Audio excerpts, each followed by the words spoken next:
अस्सलाम वालेकुम वरहमतुल्लाहि वबरकातुहू। तमाम दोस्त जो मेरे चैनल को देखते हैं आबिद राजा को, इंशाल्लाह मैं कुर्बानी से पहले कुर्बानी के जो खूबसूरत जानवर हैं उनकी वीडियो भी अपलोड करूंगा आप लोगों के लिए, और साथ में कोशिश करूंगा कि आप लोगों को बताऊं कि कौन से जानवर लेने चाहिए कुर्बानी के लिए और कितना खूबसूरत होना चाहिए।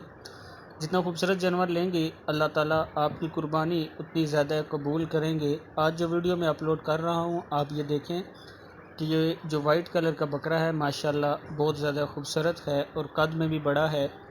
साथ में इसकी प्राइस तो ये बहुत ज़्यादा बोल रहे हैं 95,000, लेकिन कोशिश करें कि आप जब भी कुर्बानी करें अच्छा और ख़ूबसूरत जानवर लेकर कुर्बानी करें।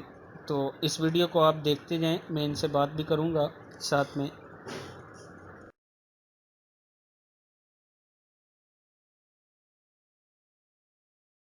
छोटू के क्या रेट है? छोटू की ये जोड़ी है, ये 1 लाख रुपए मांग रहे हैं जोड़ी का, लेकिन 90 तक ये दे देंगे आप। ये इसका 95 कह रहे हैं ना जी, ये जोड़ी है, ये बीकल खसी है घर के पले में दाने पे। अच्छा ये जोड़ी है। अच्छा, ये बकरा और थोड़ा इसने खाया पिया हो तो सही है, ज़बरदस्त है ये अभी 2 दिन हुए हैं लाया आया है जरा, तो थका हुआ है अभी।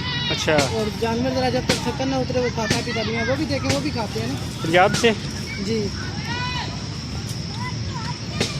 क्योंकि यहाँ की ब्रीड ही नहीं है ना, ब्रीड की तो ब्रीड। मामा मुझे ऊपर